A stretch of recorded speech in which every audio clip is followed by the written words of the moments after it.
তোমার তো আজকে জন্মদিন, তাই তোমার জন্য একটা শাড়ি কিনে এনেছি। তুমি কি দেখবে? শাড়ি এনেছিস আমার জন্য? কই দেখি কি শাড়ি এনেছিস। এই নাও। বাহ, শাড়িটা তো খুব সুন্দর। কত তাড়াতাড়ি আমার মেয়েটা বড় হয়ে গেল যে আমার জন্য শাড়ি কিনে এনেছে। বলি হ্যাঁ রে মোনা, শাড়িটার দাম কত নিয়েছে? ওই 2000 টাকা নিয়েছে। কত কত? 2000 টাকা? তুই তুই এখন শাড়িটা দোকানে গিয়ে ফেরত দিয়ে আসবি। নে ধর ধর ধর ধর। তুমি এমন করছো কেন মা?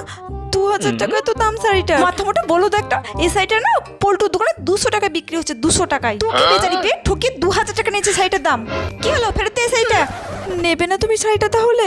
কত কষ্ট করে টিউশন পড়ানোর টাকা জমি মার জন্য শাড়িটা আনলাম, মার পছন্দই হলো না। থাক, মনে মনে হয় খুবই কষ্ট পেয়েছে। মনে কত কষ্ট করে টিউশন পড়ানোর টাকা জমি শাড়িটা আমার জন্য এনেছে। আচ্ছা ঠিক আছে, আমি এবারকার মতো শাড়িটা নিয়ে নিলাম। এর পরের বার থেকে যেন না দেখি তুই আমার জন্য এরকম দামি শাড়ি কিনে এনেছিস। ঠিক আছে।